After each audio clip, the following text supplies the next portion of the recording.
When most food bloggers want to start selling a product, they think about putting out a downloadable PDF for sale.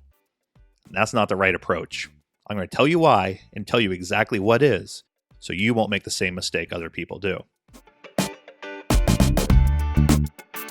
Hey there, I'm Jason Logston, and this is Makin Bacon, all about helping you serve your fans, grow your income, and get the most out of your blog. Today, I want to talk about something that always frustrates me. I get asked by bloggers a lot, how do I increase the sales of my PDF book? And you know the secret to that is? You stop trying to sell just a PDF book.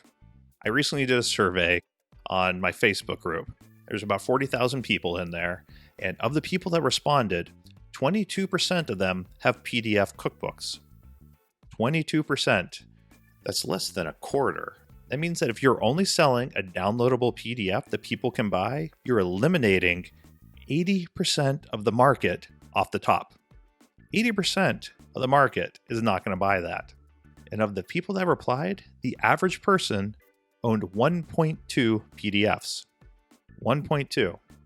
The average person also owned 150 printed cookbooks. That's 80 times more printed cookbooks than PDFs. And 88% of the people that replied owned at least one printed cookbook. So the easiest way to increase the sales of your PDF is to make it into a format that the other 80% of the market's going to want to buy. It can be intimidating to try to turn something into a printed book because people don't understand how it works. Before you put together your PDF book, did you know how creating a PDF to sell on the internet worked? I know I didn't when I put out my first one, but you learned and you got it out there.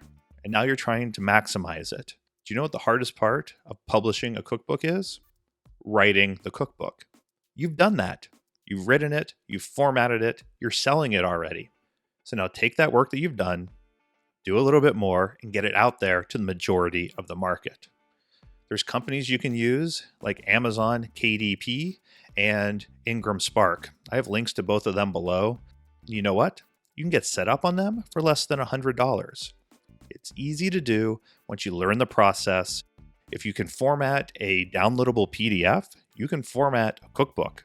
I've done most of mine on the Mac in either Pages or Word. I've also used InDesign, but there's lots of programs you can use. I wrote my last one in the Google Doc because that was the easiest way to have collaborative proofing. All you need is a formatted PDF, which you've already figured out how to do by selling your ebook. Fill out a few online forms, and voila, you have a printed cookbook. These places work directly with Amazon to print the books, ship the books, collect the money, and all you do is get a check for every book that's sold. It's pretty painless to get out there. There's no ongoing effort you have to go through. You don't have to manage inventory or order 1,000 cookbooks ahead of time. You can get your book out there in front of the people that are looking for it in the format that they want. So stop just selling a PDF, start selling a printed book, get it out there and expand your market and start becoming more successful. And if you're interested in learning more about how to create a successful cookbook, check out this video. It talks about some of the goals that you can have when you create a cookbook, because it's not always all about making money. There's several goals you can have, but you have to pick one. So if you try to do it all, you're not going to do any of them well. So if you want to be successful, check out that video and you'll be on your way to cookbook publishing success.